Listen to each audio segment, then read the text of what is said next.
Hello everyone, हजुर सबैलाई मेरो युट्युब च्यानलमा फेरि पनि स्वागत छ। आज मैले बनाउन जाँदैछु क्रिम रोल। यो क्रिम रोल बनाउन चाहिँ एकदम सजिलो हुने रहेछ। मैले पनि फर्स्ट टाइम ट्राई गरेको र मैले यतिको बनाउन सकेँ भने हजुरहरूले पनि यसै गरी बनाउन सक्नुहुन्छ। त्यसैले भिडियो अन्तिमसम्म हेरिदिनु होला। यो क्रिम रोल बनाउनको लागि चाहिँ मैले सुरुमा चाहिँ पफ पेस्ट्री सिट लिएको छु।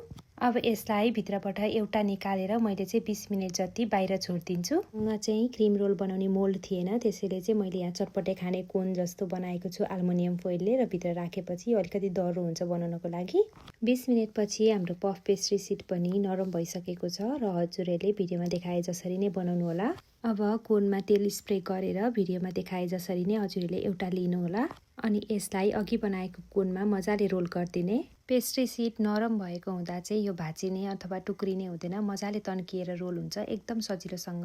यसमा अब मैले दुध र घिउलाई मिक्स गरेँ र त्यसलाई मैले सबैतिर लगाउँदैछु। हल्का हातले प्रेस गरेर लगाउँदाखेरि चाहिँ यो पाक्दाखेरि खुल्ने चान्स हुँदैन।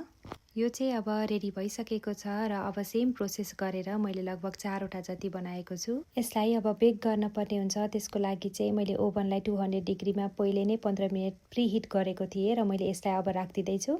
15 मिनेट ओभनमा राखिसकेपछि हाम्रो क्रिम रोलको बाहिरको कोन चाहिँ रेडी भएको छ। अब यसमा चाहिँ क्रिम लगाउन पर्ने हुन्छ।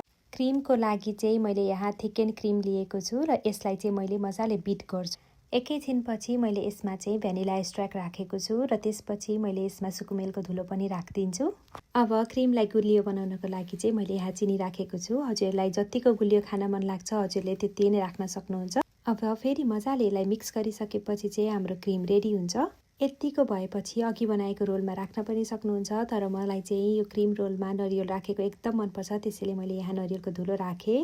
अब मैले चाहिँ यसलाई पाइपिङ ब्यागमा राख्दैछु। हजुरले कुनै पनि नर्मल प्लास्टिकमा राख्न सक्नुहुन्छ। यसरी ब्यागमा फिल गरिसकेपछि चाहिँ मैले छेउपट्टिबाट यसलाई काटिदिएको छु। क्रिम बनाउँदासम्म रोल पनि सेलाउँछ र फोइल पनि मजाले निस्किन्छ। त्यसपछि हजुरहरूले एउटा एउटा गरी सबैमा क्रिम भरिदिनु होला। यसरी नै सजिलोसँग घरैमा हामीले क्रिम रोल बनाउन सकिन्छ।